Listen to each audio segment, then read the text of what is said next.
नमस्कार। आज या ठिकाणी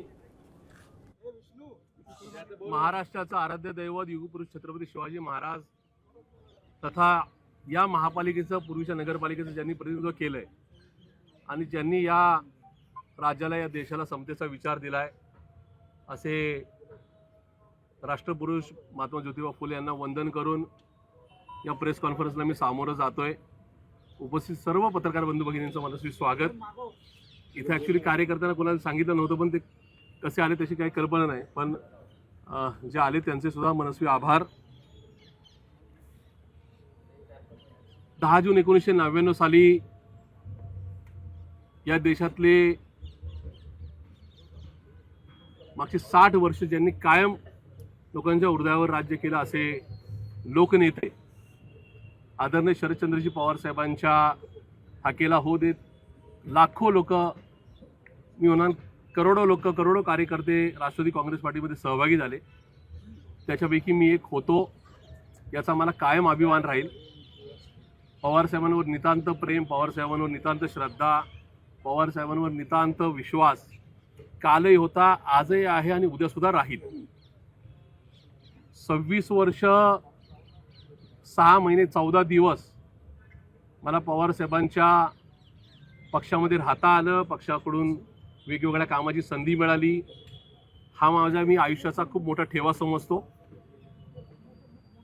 पवार साहेबांच्या आशीर्वादाने ज्या काळात या शहरामध्ये या शहराचं एकूण सगळं कामकाज सांभाळणारे किंवा ज्याचं नेतृत्व होतं ते राज्याचे उपमुख्यमंत्री माननीय अजितदादा पवार यांच्या नेतृत्वाखाली, मधल्या काळामध्ये माननीय माझ्या नेत्या, लाडक्या नेत्या खासदार सौ सुप्रियाताई सुळे यांच्या नेतृत्वाखाली मला कामकाज करायची संधी मिळाली, त्याबद्दल मी त्यांचे आभार मानतो।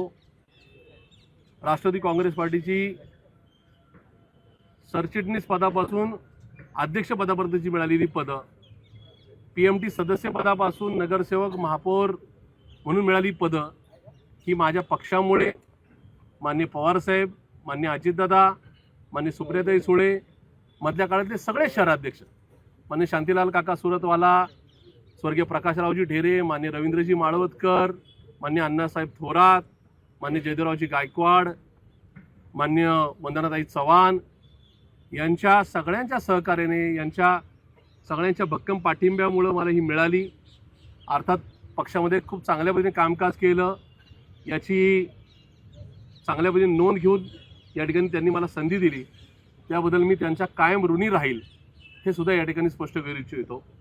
मला जी संधी काम करण्याची मिळाली ती पक्षामुळे तर मिळालीच, पण मी ज्या भागाचं प्रतिनिधित्व करतो तो वानवडी परिसर असेल, वानवडी प्रभाग असेल, माझा हडपसर विधानसभा मतदारसंघ असेल आणि पुणे शहरातल्या नागरिकांनी माझ्या प्रत्येक कृतीला, माझ्या प्रत्येक कामाला दाद दिली आणि म्हणून ती दाद भरभरून मिळाल्यामुळं कायम या ठिकाणी पुणेकरांच्या, महाराष्ट्रातल्या हिताच्या नागरिक म्हणजे जे काही प्रश्न आहेत चांगले झाले तर चांगल्यासाठी आणि महाराष्ट्राच्या हिताच्या विरोधात झालं, पुणेकरांच्या हिताच्या विरोधात झालं तर त्यासाठी मला रस्त्यावर यावं लागलं, कारण की ते पुणेकरांची भावना होती। त्याच्यामध्ये माझं वैयक्तिक कुठल्या सरकारवर, कुठल्या पक्षावर, कुठल्या नेत्यावर या ठिकाणी रागलोभ नव्हता आणि उद्याही नसेल। या सगळ्या प्रक्रियेमध्ये माझ्या आयुष्यात खूप खडतर प्रसंग मला सामोरं जावं लागलं, पण सगळ्याच माझ्या पक्षातल्या कार्यकर्ते, पदाधिकारी, नेते हे भक्कमपणाने पाठिंबा मला देऊन माझ्या पाठीशी राहिले। मी सर्वप्रथम माझे नेते ज्यांनी मला भरभरून प्रेम दिलं, ज्यांचा सहवास मिळाला, ते आदरणीय श्रद्धेय पवारसाहेब, आदरणीय अजितदादा आणि आदरणीय माझ्या मोठ्या भगिनी आणि या पक्षाच्या राष्ट्रीय कार्याध्यक्षा सौ सुप्रियाताई सुळे यांचे मनस्वी आभार मानतो। माझ्या आयुष्यातल्या प्रत्येक सुखदुःखाच्या घटनेमध्ये त्यांचं मला पाठबळ मिळालं, किंबहुना अशा प्रकारचे आशीर्वाद मिळाले। अन्यथा प्रशांत जगताप फार काही या ठिकाणी कुठल्या प्रकारची राजकीय पार्श्वभूमी नसलेल्या घरातून आलेला कार्यकर्ता होता, तरी सुद्धा यांनी आशीर्वाद दिले म्हणून मिळाले।